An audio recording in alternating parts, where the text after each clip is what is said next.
Yo, this is Supermax Hernandez, and you're watching Countdown City WrestleCast. Boom! I got it.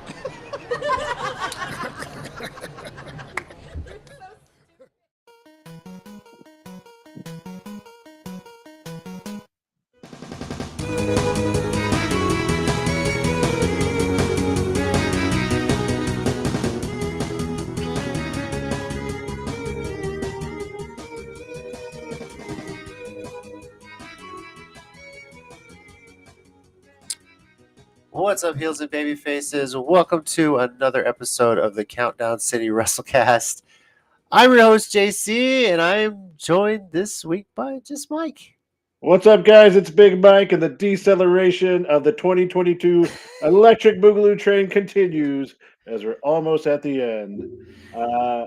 It's hard to see out of this box here, but I don't see anybody below me. No, unfortunately, Tommy is not joining us today, and for a very good reason, but you'll probably be able to chat along with him there. Tommy, and honestly, if I was in his shoes, I'd probably be the same way. Him and his wife are having a date night because, let's face it, when you're married, any chance you can get a date night, you do it, especially when you have kids. And with Black Panther Wakanda Forever coming out this weekend, man, I got a chance to see the show tonight, and I don't blame him. So, yeah, enjoy it.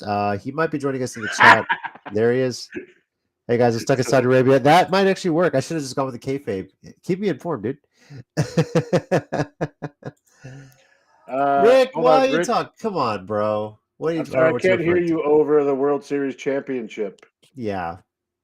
Come on, Rick. Oh, Man, you can't Rick. Even blame cheating this time. Rick, what is it? Just the fact that I am a huge fan of the Colorado Avalanche, and they're the Stanley Cup champions, and my Houston Astros are World Series champions. Come on, Titans, you're next, bro. Help me out here. Man,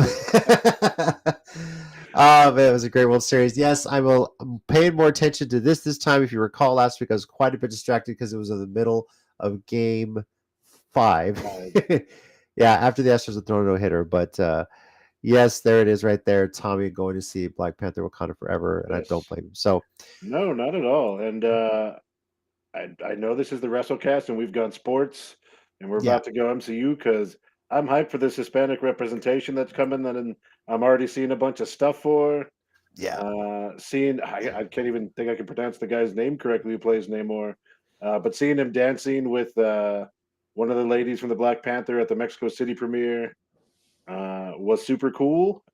And then I've heard a little bit of a spoiler, not a huge spoiler, as far as the way they pronounce his name in the movie and the reason why.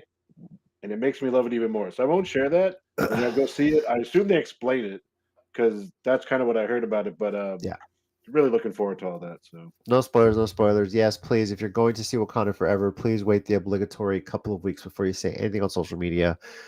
Because quite frankly, my wife and I are probably not going to get to see it until Thanksgiving weekend because we are so busy. So not to mention, literally already in my YouTube For You page of people I follow, ending explained. I'm like, chill, people. Give us a minute. It's not even officially out. Bernsey, what's up? Hi, everybody. Back to the Dr. Nick. Back to Dr. Nick, yes. So today, we had said last week we're probably going to discuss Women's 150, but we wanted to make sure Tommy was here to discuss that because that is pretty important. And there's a lot of stardom representation, know how big a fan he is of that. So, and if no, we're not going to explain it. So. No, not all that. So today, Mike and I are going to be recapping Crown Jewel, which we did preview last week, and quite frankly, was arguably one of the best, if not the best, Saudi Arabia show that they have had since they started going out there a couple of years ago. So, pretty amazing stuff, and a big fallout coming out of it going into War Games. We're going to Mike and I are going to spend some time discussing that. If you got to see Crown Jewel, please definitely let us know your comments on it. Let us know your thoughts as we go through it. Some of your favorite moments, what you liked and disliked about the show. And then when we get to it, of course, your WrestleCast rating as well. So, but let's get into the event. Crown Jewel back at there's talk. Cannot wait to talk Stardom. There it is. And you would think with Tommy out, I would take advantage to say a certain catchphrase over and over again. But you know what? I'm going to wait for him to return. We won't make any references to the top part of a list If you're ranking them and say tiers, I'll wait till he returns. Yeah. And then he says right there, Captain Mid, it wasn't bad at all. And No, it definitely wasn't. yeah. It was a good show. But let's kind of start with you, Mike. What was it that you liked and disliked about the show? If anything, you did dislike. Something that stood out, I guess. Well, I mean, the dislikes were less. The first match started pretty well. I just felt like the ending fell flat because, first of all, obviously we know what they were going for with that. I guess the most famous one is the Bret Hart ending, but also it was the official ending to any NXT match when Shayna Baszler was the champ, because that was the only way they could think of to keep her strong and have people try to pin her. The thing was, it just looked real awkward because Brock was just laying on top of him. He didn't get any real rolling Leverage. back momentum on him. Yeah. Yeah. So I mean, obviously he's Bobby's got to play like he's holding on to the hurt lock. It just felt a little flat, and I think part of me also personally, I'm just a little out with Brock Lesnar matches because there always has to be some sort of gimmick to them. They're just always he's always got to go through a table, get hurt, something to not just let it be a wrestling match. And if it is a wrestling match, he's usually just beating the crap out of that person for 15 minutes. So it was nice because Bobby is someone who can stand with Lashley and seem legitimate going toe to toe. Just a little flat on the ending. And of course, if we're also going to talk dislikes, we can go into more in depth, but Bayley didn't win the match. Yeah. So, obviously I'm disappointed in that. Rick, I see your comment. I'll save it for my 1 minute warning because I want to get through the show. But yes, I have a little Astros wrestling related 1 minute warning a little bit later on. We'll discuss that. So we're talking about winners. I like it. Yes, we are. I think I was pleasantly surprised. I was really wondering about this Lesnar Lashley match starting off. I really thought it was going to be either the last woman standing or Roman Reigns, Logan Paul, but I mean, obviously that was kind of the big thing on the poster. You figured that had to go last, but yeah. Lesnar starting off with Lashley, that was really good, but the ending was very abrupt. I feel like I glanced down to check something, I looked up and it was over, and I was like, "What?" So I almost had to rewind it.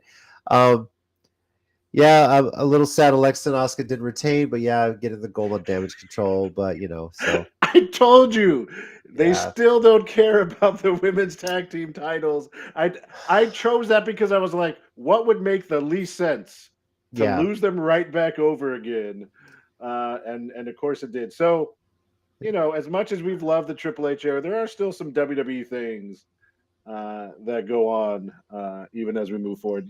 But it was a decent match. The men's tag match was another great one. Yeah. I mean, you guys mentioned Bayley. Yeah. Surprised she lost. I mean, I don't know. I feel like it could have gone either way. They told a great story to really make that. But my thought now is, who else is challenging Bianca Belair? That's one thing. Yeah. I feel like right now, obviously, they're putting Bayley. She's had some losses here. That really, it's at a point right now where she needs some buildup so where she can win the Rumble, because it feels like you've had your chance at the title, time to move on, right? Yeah, that's what's yeah. But, sorry, I'm just looking at the comments. We're not going to mention that, Tommy. You're not here. We're not going to mention anything about that promo. No, look, here's all I'm going to say about that promo. When we do our year-end awards, that is definitely nominated for promo of the year, and it's with or without Japanese translation of that. Just throwing that out there, by the way. It always comes up Facebook user for some reason, but hey, Matt, what's up? Logan Paul, yes. I think I tried to mention this to you when we talked briefly before a Geekcast episode. Logan Paul is good. The Paul brothers, when they get into something, they take it seriously. And what mad respect to the guy, because I think he wrestled half of that near 25-minute match with a torn ACL, MCL, just a torn up knee in general. Yeah. And it's just amazing. That's an injury that takes professional athletes anywhere from 6 months to a year almost, Prime example, Odell Beckham Jr. tore his ACL in the Super Bowl. He's still recovering, but is still talked about as a hot free agent. But It's up in the air if he's going to come back in the NFL. But this is a very, very serious injury, and tore his meniscus, MCL, ACL. And he still finished the match, still put on a hell of a show. I'm really liking this celebrity coming in and putting in some effort. Like, they're not just there for the appearance, Logan Paul, Bad Bunny are the two that most recently topped the list of ones that come in and just take it seriously to where they're making multiple appearances, So yeah, I agree. Yeah, Matt's mentioning the acrobatic moves. The dude's an athlete. And I have a feeling we might see his brother involved in here at some point too. I wouldn't doubt it. I understand people do dumb things when they're young, and seeing people grow over time is supposed to be a good thing. But imagine if they hadn't been what they were in their earlier years, how much more respected and liked they would be, because the fans turned on him pretty quick. Even when he was supposed to be the face. I mean, they cheered when he would do impressive stuff. And I don't just mean the Crown Jewel crowd. I mean the crowds that he was at as they were leading up to the show on SmackDown and stuff. And I guess a couple of times on Raw, I think. But yeah, I mean, he's a celebrity. Him and his brother got famous for kind of being D-bags, honestly, amongst other things. And so it's why we're all, but you laugh, but it's why we're all kind of like, oh wow, they're actually impressive. But you hit it on the head. They actually are athletes. Like, maybe not top tier athletes. Oh, I did use that unintentionally. Jake Paul's not boxing the actual heavyweight champions or actual modern boxing contenders, but he's having decent fights with decent athletes himself, more than obviously we'd be able to do. But like you said, they really are athletes. He's put in his time. Apparently he was training with Shawn Michaels, amongst others. Although, and this kind of actually turns away from Logan Paul, and this is just kind of back to WWE. I cannot stand when they pick something as like the thing for the match and they beat it to death so horribly. If I had to hear one lucky punch one more time in the lead up, the promo, during the match, like, I get it in the sense that no one would really believe Logan Paul before this would have a chance against Roman Reigns in the kayfabe of wrestling. Right. But oh my God, to the amount that you had to beat that in everything people said. I watched a little bit of the pre-show as I turned it on, and that was a talking point. And I'm afraid, because I saw another thing which will kind of connect with Roman and the bloodline. WWE has gone to copyright Usi and feeling Usi. Oh, they're going to run that into the ground so bad. I mean, wouldn't you buy the T-shirt if it is like it came out and says I'm feeling Usi? I'm not feeling Usi today, I mean, possibly, but it's not the merchandise. It's Michael Cole saying it every 5 minutes, and like, think about what they did with, like the Monday or the Raw after WrestleMania stuff, and Fandango, that kind of stuff. They run it into the ground. So I just kind of hope they don't do that. Yeah, as long as you don't have Michael Cole feeling like, he's feeling Uzi right now. No, I think that should be more of like, if their trademark, it's probably for a T-shirt thing. Yeah, I mean, and as far as that, it needs to stick amongst the bloodline. Yeah. Let people chant it. Let them say it. To make it through the circuit is good. He's making his circuit as a grassroots wrestler. Let's talk about Logan Paul. You have to wrestle like 200 matches. I mean, at least, it just depends how you work your way up. That's kind of the thing about being where he's at. I mean, he's ahead of the curve for under 5 matches in his career. I'm sure that's the thing. He's put the work in. He already is a natural athlete, and he's smart enough to pick this up, knows how to work a match. I don't know how much of this was like predeterminedly rehearsed or stuff like that, but yeah. Tommy's buying a Uzi shirt. But that's kind of the benefit of him being where he's at. And what really helped build this up as well is he has his podcast, his show. Yeah. He had Roman on there. It kind of helps to build that up. So you have some celebrity. And on that effect, he understands how to promote, how to Mhm. promote a fight, that sort of thing. So that's definitely helpful. Uh, other things here. Yes, the tag matches are great. Yeah.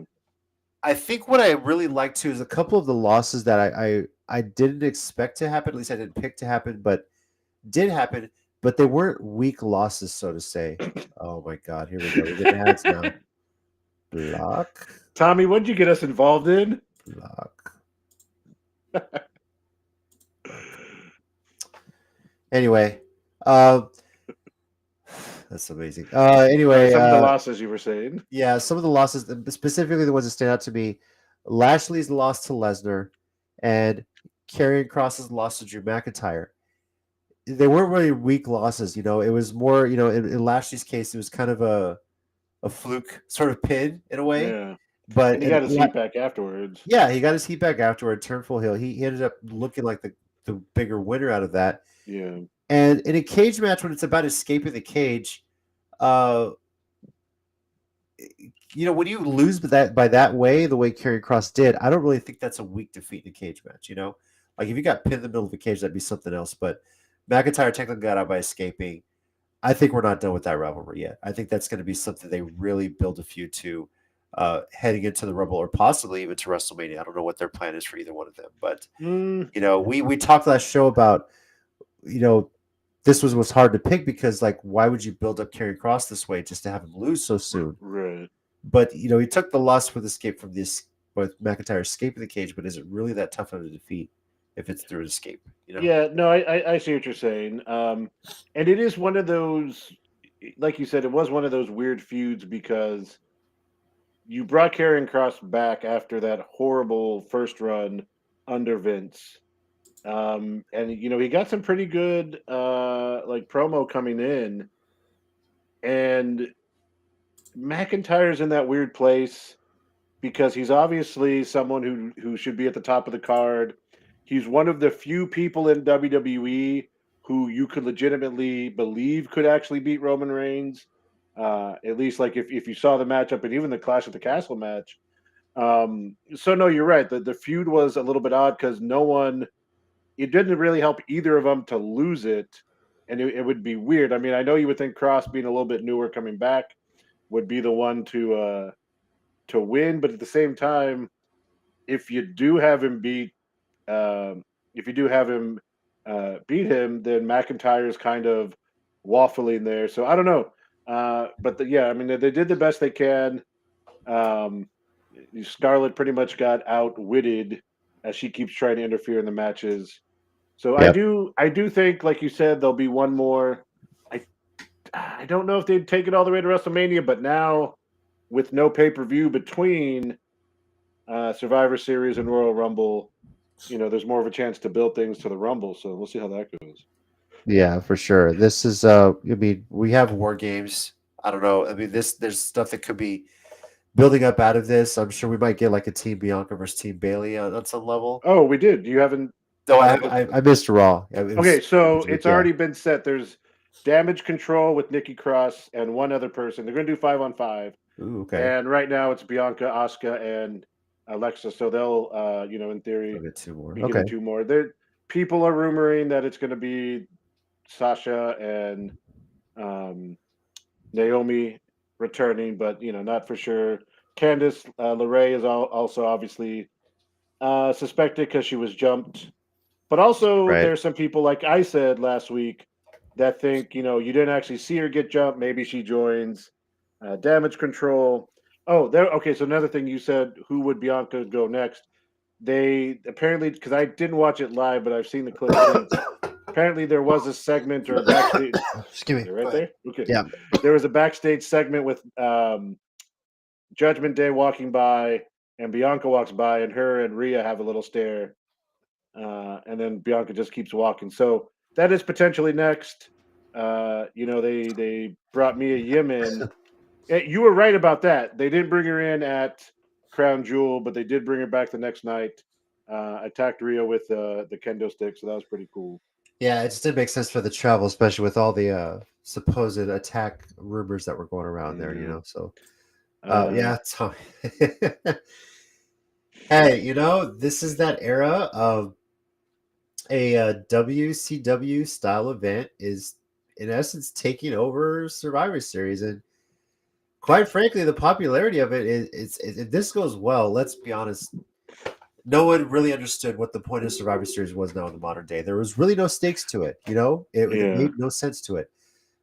What's the point of settling a big faction rivalry just like an elimination match? Now you do it in War Games. I feel like that means so much more, Yeah, definitely. Yeah. So, And for what we were just saying about Bianca and Bailey, like, this feud should be over. Maybe that was they kept it going so they could get to this, right. so they can get to the war game. Well, I mean, obviously they have, but yeah, no, you're right, and it, we've said it for so many years that now that some of these things are happening, you're in disbelief, but it's like common sense. You won the Monday Night Wars. Mhm. You took control of everything that was WCW. Why not? Why did you wait so long to take the good parts of it, incorporate them into your stuff? I mean, it took you forever to get the good wrestlers because I know a lot of them had those contracts way back when it first happened in the early Right. 2000s. You kind of tried to do the invasion, but that was crappily done because you could never, Vince would never really let WWE look bad. Even Yeah. 14 years later, when he brought Sting in, and he couldn't have him beat Triple H, just dumb stuff. And I know I'm saying that as Triple H is the one taking over, but yeah, like little things like that. Like it's going to be awesome Survivor Series because War Game is a blast. NXT proved that Yeah. over the last 4 or 5 years with their versions of it. So Yeah. Tommy says right now, War Games always been a great match. Survivor Series matches were better during the Brents, but for sure. Then yeah, Tommy said there they didn't want to admit WCW yeah, to no, anything, but yeah, that's that's right. kind of the reason why we had War Games and Halloween Havoc and all these shows is doing like NXT pay-per-views in essence. To an extent, Great American Bash I think was there at one point. So you know, it is exciting. I'm kind of looking forward to it. Regarding Crown Jewel, though, I think one of the biggest things I did enjoy, and I always do say this whenever they go there, is the crowd. Uh, say what you want about the politics of that country, the human rights You can things. I say a mean, lot. some of the criticism that's coming to the Live Golf Tour because it is run by a Saudi company. This crowd is respectful. They get into it. They're hyped. They're into the show. They know what's going on. Um, how many cities did they go to in the states where it feels like the crowd's just like, Oh, this like past Monday was yeah, not the best of crowds again. Another super cool thing, going back to, I think it was both during the tag match for the men and the main event, they were chanting "We want Sammy," yeah, which is amazing because again, the people don't, like you said, the people don't give a crap about the politics. He yeah. can't or doesn't want to and can't set foot in that country due to his heritage. But I Yeah, love I it. don't know the whole ordeal. I don't know if it's a passport issue. I know he's of Syrian descent, which is potentially the reason why. Yeah, But yeah. but if the crowd is chanting for him in that country, I mean, if you're really as far moving as the Saudi government has said that they're becoming, the fact that they're allowing women's matches now, and we had what, two on this show, and Tag match, the yeah. women's, yeah, you had two on the show. You had women appearing at ringside, even making appearances there in the country too as well. And there wasn't such a big deal about, like, now it's like an understood part of the show. Like, I mean, what was such a big deal for them to even have a women's match in Saudi Arabia, Yeah. or when Sasha and Alexa did it first in Abu Dhabi, right? That part of the world. So if the fans are chanting for it, why not make it happen next time? I don't know Was how many more of these Saudi shows they have was left, that the but first one? Abu What Dhabi time was the first women's one of the was it? Middle East. Sasha and It was Alexa? Sasha and Alexa. I think Alexa was still champion at the time, Okay. but they were the first ones to do a women's match in the Middle East. So, Okay. I don't know why I yeah. thought there was the Natalia Well, person. there was the first. The Thai was the first one in Saudi Arabia. I'm talking about the one in Abu Dhabi, which was Alexa and Sasha, which was it was like a live event that they had over there. Oh, okay, okay. Yeah, That's what I was gonna say. I thought on yeah, the actual Crown Jewels or yeah. whatever. On the actual Saudi Right. Arabia pay Okay. per Yeah. views. Yeah. Yeah, yeah. That's what I was referring to. Gotcha. Yeah. Yeah. Tommy said it right there. I feel like the Saudi crowd is what we overlook all the time. I enjoy it. I enjoy it. Yeah. How much they get into it. I've really enjoyed how the crowd has seemed to gotten better, louder every time they've gone back. Regarding Sami Zayn, Syrian descent is part of it. The religious beliefs is why MVP doesn't go because he's atheist.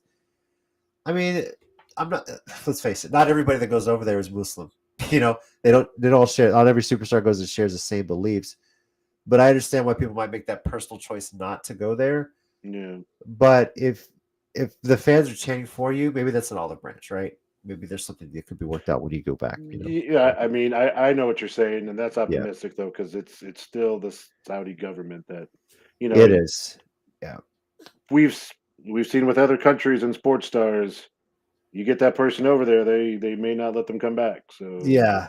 Some sort of diplomatic community, and of course, if I'm not mistaken, he's a Canadian citizen as well. So that that's you got to jump through hoops to do all that stuff anyway. yeah, So, but getting away from that, getting to what the show was, uh, this was arguably the best of the Saudi Arabia shows that they've had.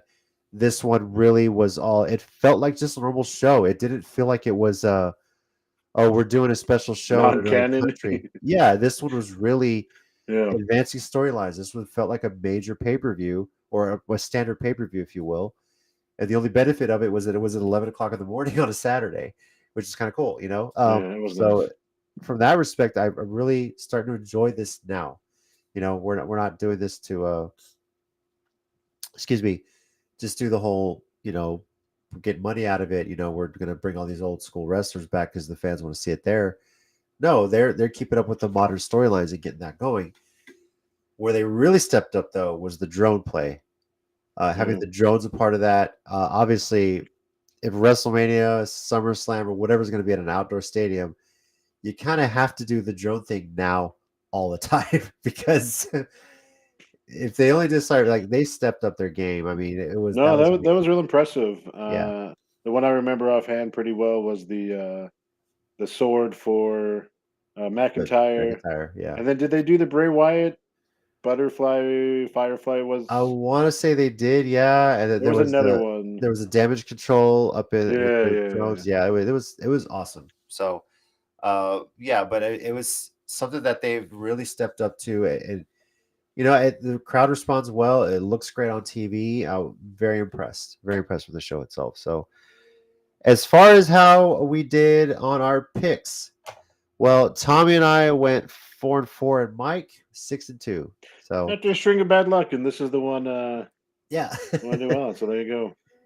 Yeah, so if you are following us along here, let us know your thoughts on Crown Jewel. And now we're going to do our WrestleCast rating. So let us know your WrestleCast rating, Tommy. I see you in there. So let us know 0 to 5, 5 being WrestleMania 17, 0 being December to Dismember, what you think of Crown Jewel. As for me, I'm giving this a pretty solid 4.25. I think that's probably the best rating I've given to any of the Saudi Arabia shows. It was Oh, easily, I'm sure. yeah, this one felt like, your normal monthly pay-per-view. Did a great job answering some stories. Some of the matches though were like abruptly ending, like the Lesnar thing was just like this was you finally get Yeah. these two powerhouses, but if they're using this to build up something bigger, great. Strowman and Osmosis kind of went the way we expected it to, so But I will say this, and maybe it's because I had low expectations. It yeah. was better than what I thought it was going to be, considering Osmosis, apparently when he wants to, can actually move decently. Yeah. So I was expecting horrible, and it was passable as a match. So, For sure. but of course, Strowman had to go on social media and ruin any goodwill toward the match. So, there's that. Yeah, I got to work on that, right? Match of the night for me, it was probably Bianca Bailey. Very well done. That was followed close. It really felt like a night where everyone was trying to outdo each other. And Logan Paul Roman was good as well. And just for that guy, like I said, to continue wrestling with that. Yeah. 4.25 reviews my rating. Tommy gave it a 4.25 as well. Mike, what about you? I think I'm going to make it a clean sweep of 4.25. Okay. Like you said, definitely as far as the Saudi shows go, probably the best they've done. Because almost that was actually funny. Yeah, like you said, like instead of being some weird like what we used to joke non-canon story that was like not a part of the main storylines, like all of this was actually part of what they've been doing. there, I mean, the one special attraction, like we talked about all earlier, was someone who actually cared, put time to the match. For me, I think the top match is kind of tied with the women's title and again the men's tag team. Um, another thing for me that makes the bloodline so strong is the Usos really are one of the best tag teams in the world. I put them right up there with FTR, um, above the Young Bucks. Sorry, you haven't seen you in a while. You might have gotten Thanos snapped, so who knows? But yeah, like their match, and then again, as much as I'm not the biggest fan of his, um, what's his name? Not there's Butch and Holland. What's his Yeah, name? Ridge Holland. Rich Yeah. Holland and Butch. Yeah. He does a good job in the tag team of being the heavy when he gets tagged in, hitting power moves after. I have to call him Pete Dunne. At least they're getting closer to his actual wrestling attire and character. Yeah. But after he gets beat up and does some move, he's done a better job. I know we kind of sour on him, especially after unintentionally injuring Big E. But I think they've really improved as a tag team, and the Usos are always top notch. The main event would probably be right there in second or in 1B, right behind that. And I got to give it to Roman too, because Logan Paul, kept up his end of it, and Reigns did his darndest to make him look like $1 million. Even after pinning him, like kind of moving away, like looking at him like I can't believe he just was able to pull that out. I can't believe I survived that. Yeah. So kudos all around on that. But yeah, probably definitely the best show they've done out of Saudi For since they started sure. them. For sure. 4.25 overall for Crown Jewel. That is our WrestleCast rating. Share it with us. If you're watching us afterward or catching us like not live, that's fine. You're more than welcome to leave in the chat what you think your rating is for Crown Jewel as well. Excuse me. With that, we'll move into our 1 minute warning segment here. And Mike, we'll start with you. You got something this week? I do, actually. All right. Whenever you're ready, sir, go ahead. All right. So I got to warn again, this is actually not Bailey or Claudio related today. This actually goes over to AEW. It's something I found kind of interesting because on Dynamite this past week, Britt Baker came out and cut a promo because she was supposed to go face-to-face with Saraya. And Saraya, came out that she was cleared. She was able to wrestle. And it wasn't something that's been on for a long time, apparently, as more info came out. It really just happened within the last few weeks, getting all the tests and stuff. But I find it interesting because AEW is stuck in these promos of shooting and, talking, bringing in the real life stuff. And, so of course Britt was going after Saraya about leaving her company, and because Saraya was still screaming, "This is my house," and Britt, you didn't do anything to build this, all that stuff. But I really feel like if you go watch it, when Saraya came back at her, she outdid her, and she said, "You're not Britt had told her, you're not a wrestler, you're a superstar. You're groomed over there."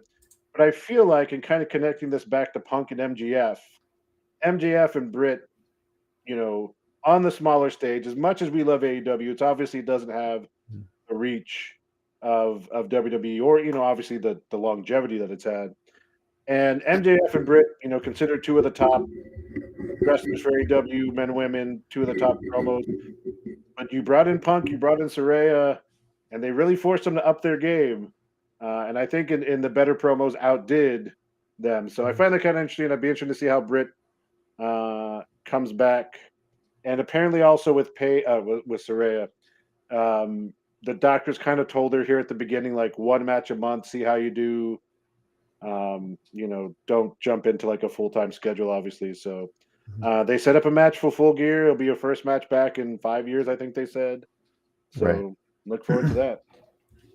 For sure. Yeah, I did see the remnants of that promo. That's going to be Yeah. a fun one. Good to see her back in the ring. So, I don't know if Rick is still back in the chat.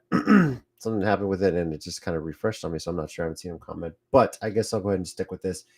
Yes, I said it for earlier in the show. This might be Houston Astros related, tied into wrestling, and you know what? The heels finally won. I get it. Say what you want about the whole cheating scandal. My thoughts on this are pretty simple. Everyone did it. The Astros were the scapegoats. Everyone was doing something.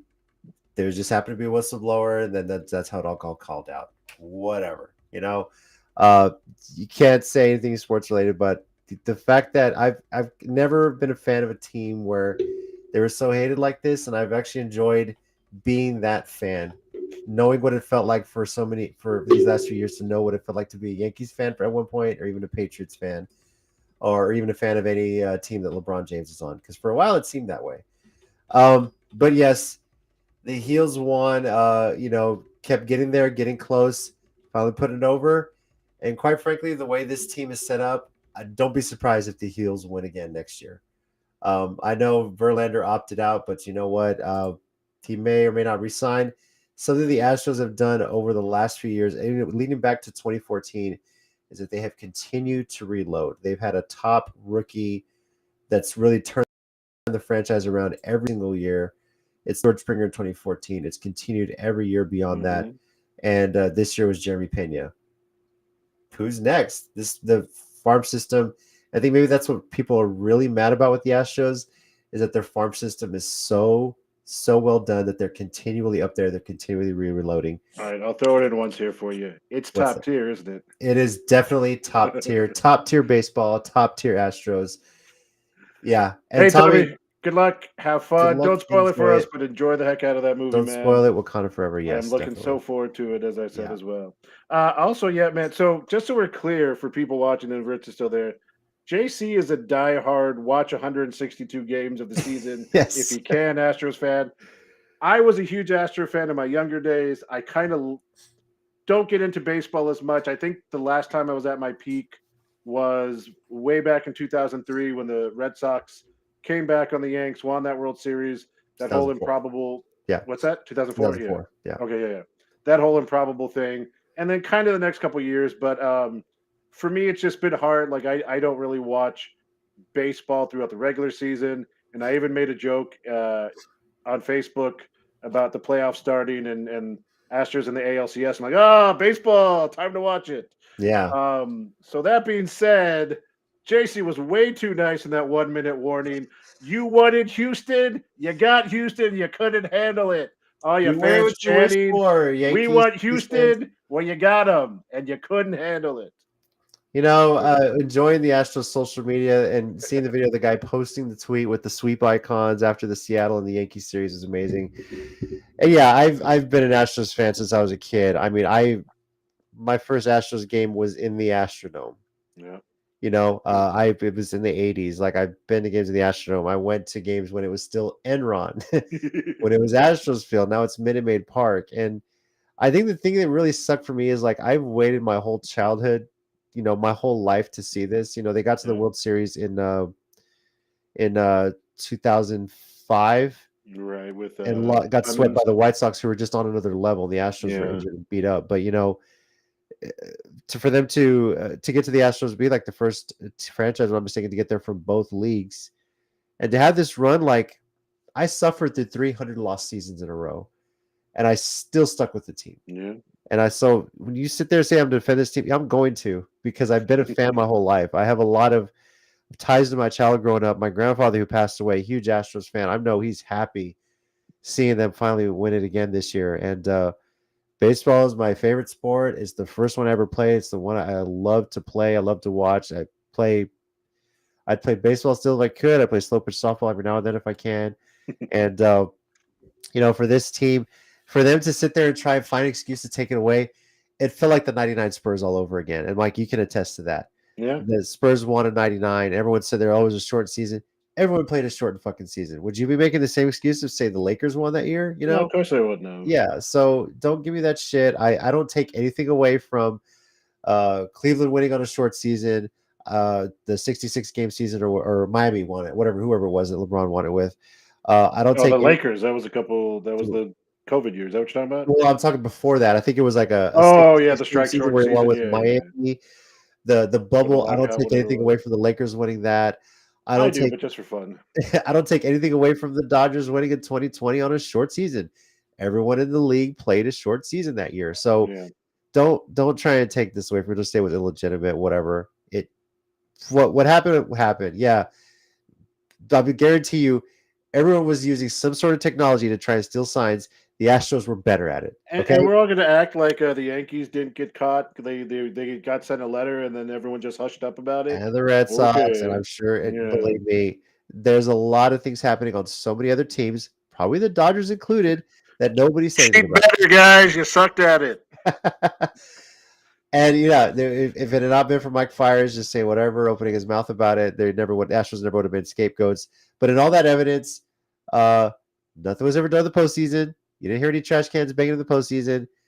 And quite frankly, the Astros won Game 7, won 2 games at Dodger Stadium in that World Series. And if you want to say it was the whatever with Yu Darvish, no, the reason they hit Yu Darvish twice is because he had played most of his career in Texas, a division rival of the Astros.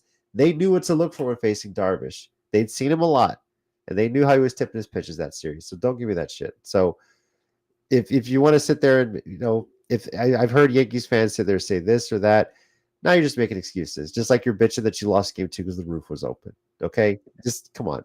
Hey, and to bring this back to wrestling, Yes. in the immortal words of Eddie Guerrero, if you're not cheating, you're not trying. I like cheat and steal. The heels won. I fine. Say what you want about Astros. I've been a fan my whole life. I'll continue to be a fan always. I'm proud of this franchise. I'm proud of all the players for sticking through all that, going through some shit. Dusty Baker, I'm most excited for and proud of. For him to come into this franchise after everything that had gone through, with losing AJ Hitch getting fired because of it, Justin Luno. Dusty Baker comes in situations like, you know what? Okay, let's do it. And that's a hard job. You have an established team. You got to step in and get this team to trust you. And they kept fighting just for you. And now he's won a World Series. He's signed a year extension to come back. Let's do it again. I know Verlander opted out today. He might resign. Who knows? If not, it's going to suck because I've really enjoyed seeing Kate Upton when I watch my Astros games because goddamn. I also like that clip of her flipping off the Philly fans. Yes. I don't know if you've seen that. And, which, by the way, Nori on the Sports Writers podcast, as much as he gives me hate on the Astros, he enjoyed watching Kate Upton flip off any Philadelphia fan. He'll enjoy that too. He'll say they're the worst as well. So yeah. Final thing I'll say too, and this will bring it back fully wrestling related. I know there's been talk a lot about WWE getting rid of the Gimmick pay-per-views, specifically Hell in a Cell, potentially Elimination Chamber. But the one I think they need to keep is Money in the Bank. Ironically, that may be one of the ones going away. Which sucks because I've heard that rumor coming up, and I'll just throw a quick discussion out there, a quick opinion piece. Money in the Bank needs to be kept. That is a huge deal, something big. I get Theory's cash-in kind of changed the rules a bit. He's cashing in for a U.S. title, if I'm not mistaken, and didn't win it. Well, he never should have won it to begin with. That's a whole different. Yeah, I mean, there's a whole transition. I mean, I feel like they could have done something better where he tried to cash in for one of Roman's titles and still lost. Like, maybe after Roman was beat up after, what if they'd have done it at Crown Jewel, right? Mm-hmm. But I really hope the Money in the Bank briefcase stays. That is something huge. Now, if you're going to judge it by the ticket sales in Vegas, blame the marketing. So that. It's, at least from what I've heard, it's not that they're getting rid of the pay-per-view and the match. They apparently Hunter wants to move it back to WrestleMania, especially now that they're 2-night WrestleManias. So it's not that the briefcase is going away; it's that it as a pay-per-view may be going away. And ironically, I think they're planning on keeping Elimination Chamber because of the way it's usually used to set up WrestleMania. Well, in other years, when someone's not the champion for both brands, it usually is used to set up the contender or the title for the non-Rumble choosing brand. Whoever wins the Rumble, the one he doesn't choose. So those are just rumors I've heard because I think they've already announced Elimination Chamber for the WrestleMania season. Yeah. So but TLC go away. Yeah. Hell in a Cell go away. I mean, like you said, and we've all said, saved for. This feud has nowhere else to go. I'm indifferent on keeping Extreme Rules. I think that, who knows? I think something like Cyber Sunday should come back. Yeah. But I would argue like Money in the Bank. Okay, if as long as you keep the match cool, maybe WrestleMania. What about moving Money in the Bank to SummerSlam? Like SummerSlam needs kind of a big style huge match like that to really kind The of help biggest sell it. party of the summer. What are you talking about? So put a ladder and a briefcase on it. Why not? Because sometimes those SummerSlams. I mean, I would argue now with War Games moving to Survivor Series, potentially SummerSlam is like the least popular of the big four. You know, I mean, well, yeah, it was Survivor Series. Now you have War Games. Like, oh, okay, this is gonna be interesting. But it'll be interesting to see if that's a yearly thing or just something he's doing to kind of jumpstart this. So it'll be interesting to see what he does with the pay-per-views or premium live events going forward. For sure. There's so much to be debated. We'll see when the pay-per-view schedule comes out what's going to be. Yeah. As for us going forward, at least in the next couple weeks, thank you everyone for joining us on this week's episode. Next week, I didn't make the graphic for it, but I'll just go ahead and tell you guys what we're doing. Next week, we are going to be previewing 2 events. We're going to talk about Impact Overdrive, an Impact Plus event, and AEW Full Gear. We'll try and go through that fairly quickly because with Tommy back, we want to have a discussion about the PWI Women's 150, which is this little magazine right here. Right here. Let me get that so it's not reflecting too bad. Got the full list. I mentioned last week they had the really article where they're breaking down each of the women's divisions and the major companies, even on the independents, which is pretty damn cool. So gives us a little bit more time to prep for that. So we're going to be talking about all that next Thursday. So be prepared. Come ready to talk Impact with us, AEW Full Gear, which with everything going on promos, this is going to be a huge show. And then, of course, the Women's 150 as well. So thank you, everyone, for joining us. Thank you, everyone, for live chatting along with us. Unfortunately, after we got that little spam, everyone kind of seemed to go away, which kind of sucks. Sorry, guys. Hopefully that gets fixed in the future. But over here, we got Mike. Thanks, guys. Be good to each other. Out of the movie theater, we got Tommy. And I'm JC. Congrats to my Stros. Like I said, my Avs were Stanley Cup champs. My Stros are World Series champs. Come on, Titans. Let's keep the trend going for my sports teams here. And then we'll worry about the Spurs after that. But anyway, and as always, heels and baby faces, remember, pro wrestling is real. People are fake. Boom. Enjoy your weekend. This is for Tommy. Boom. Adios, Gunther.